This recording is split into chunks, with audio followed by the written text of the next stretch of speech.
Tollywood superstar Jeet বর্তমানে তার নতুন সিনেমা নিয়ে ব্যস্ত সময় পার করছিলেন। ঠিক সেই সময়ই ভক্তদের জন্য এলো দুঃসংবাদ। বহুল আলোচিত চলচ্চিত্র কেউ বলে বিপ্লবী, কেউ বলে ডাকাতের শুটিং চলাকালীন হাতে চোট পেয়েছেন এই জনপ্রিয় অভিনেতা। দুর্ঘটনার জেরে আপাতত সিনেমাটির শুটিং বন্ধ রাখা হয়েছে। হিন্দুস্তান টাইমসের প্রতিবেদনে জানা যায়, কয়েকদিন আগেই শুটিং সেটে এই দুর্ঘটনাটি ঘটে। কিভাবে জিতের হাতে আঘাত লাগে সে বিষয়ে এখনও কোনো বিস্তারিত তথ্য প্রকাশ করা হয়নি। এ নিয়ে মুখে কুলু পেটেছেন অভিনেতা নিজেও, পাশাপাশি সিনেমার পরিচালক প্রতীকৃত বসু।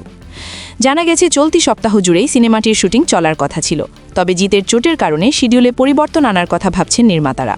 কবে থেকে আবার শুটিং শুরু হবে সে বিষয়ে এখনও নিশ্চিত করে কিছু জানানো হয়নি।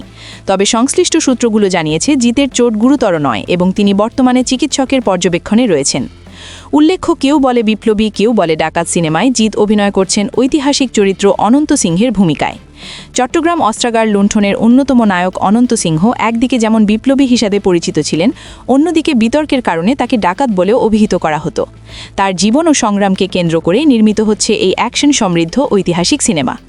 এই ছবিতে জিতের বিপরীতে অভিনয় করছেন জনপ্রিয় অভিনেত্রী মিমি চক্রবর্তী।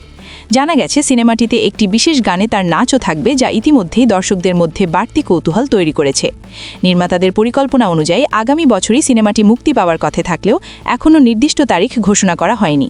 পাশাপাশি বিধানসভা নির্বাচনের কারণে বছরের শুরুতে সিনেমা মুক্তির সংখ্যা তুলনামূলকভাবে কম থাকতে পারে বলেও ধারণা করা হচ্ছে। এদিকে ভক্তরা জিতের দ্রুত সুস্থতা কামনা করছেন এবং শীঘ্রই তাকে আবার শুটিং সেটে দেখার অপেক্ষায় রয়েছেন।